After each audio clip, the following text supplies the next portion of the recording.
Let's continue the discussion. Civil rights and human rights attorney Robert Patillo and Republican strategist Carrie Sheffield are here with us. Good morning to you both. Carrie, Speaker McCarthy has shrugged off Gaetz' threat. He's, saying, all right, I can take you, I can handle this, saying it's personal, but it's not going to lead to anything. Is this, though, a big strategy on behalf of Gaetz? Was he trying to do this all along? Because he was pivotal in delaying McCarthy's appointment. 15 rounds of voting. And then McCarthy was only elected once there was an approved rule asked by Gaetz to approve to allow any one House member to call for a vote to oust the Speaker. So is this all tactical?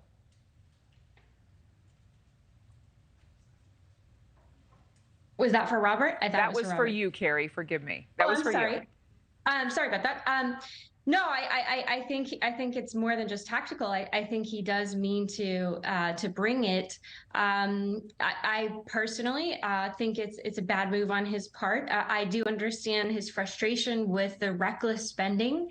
We have more than $33 trillion in U.S. debt now. That is stunning. That is levels that have not been seen since World War II, and it's completely unsustainable. Our debt interest payments alone will be surpassing our discretionary payments very soon.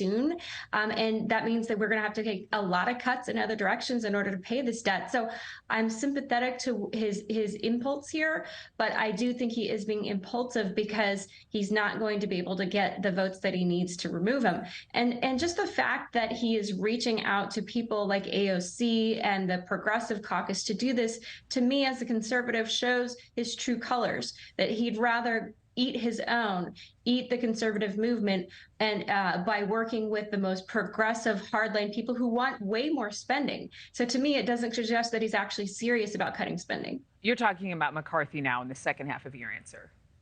I'm talking about Gaetz. I'm talking about the fact that, to me, if Gaetz is working with the Congressional Progressive Caucus in order to try to take down McCarthy, to me, that suggests he's not really that serious about cutting spending. If you want to work with people, the Progressive Caucus wants way more spending. So I think it's just an unforced error on the part of Matt Gaetz. I would not recommend it. I don't see how this helps the country. I don't see how it helps actually get more spending cuts. I also don't know what the alternative would be in terms of getting more spending cuts. You have to play the hand you're dealt. Republicans only control the House. They don't control the Senate, and they don't control the White House. So I don't think he's being smart here. I don't think he's not being thoughtful.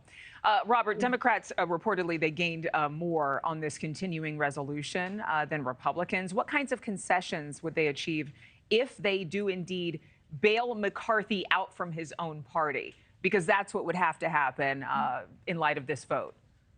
Well, I think it's just about bringing Republicans back from the brink of near incompetence and helping them become a governing party once again. Let's think about what has happened to the Republican Party in the last week. This is 1 week. We have President Trump, a motion for summary judgment that he's guilty of fraud. The day after that, you have the Republican debate where they start talking about ending birthright citizenship and invading Mexico. The very next day after that, you have the Hunter Biden hearings where the witnesses themselves say there's absolutely no point of us being here, and it's a complete clown show, train wreck of a hearing for the Republicans. You go from that directly into a government shutdown, clock being ticking down, to a motion to vacate threat against Kevin McCarthy. Then Kevin McCarthy threatening to expel Matt Gaetz for allegations of sex trafficking and having sex with teenage prostitutes. That's the last week for the Republican Party. This entire period of time, Democrats are simply trying to extend the earned income tax credit. They're trying to extend the child tax credit. They're trying to make sure that we have full funding for Pell Grants through colleges and universities nationwide. They're trying to enforce the rights of workers to be able to collectively bargain against management. So when we're talking about whether or not we're going to have one party that's governing, they have to have the type of coalition needed to get big pieces of legislation passed. And it looks like Kevin McCarthy, if he's able to hold together the same coalition that passed this temporary spending bill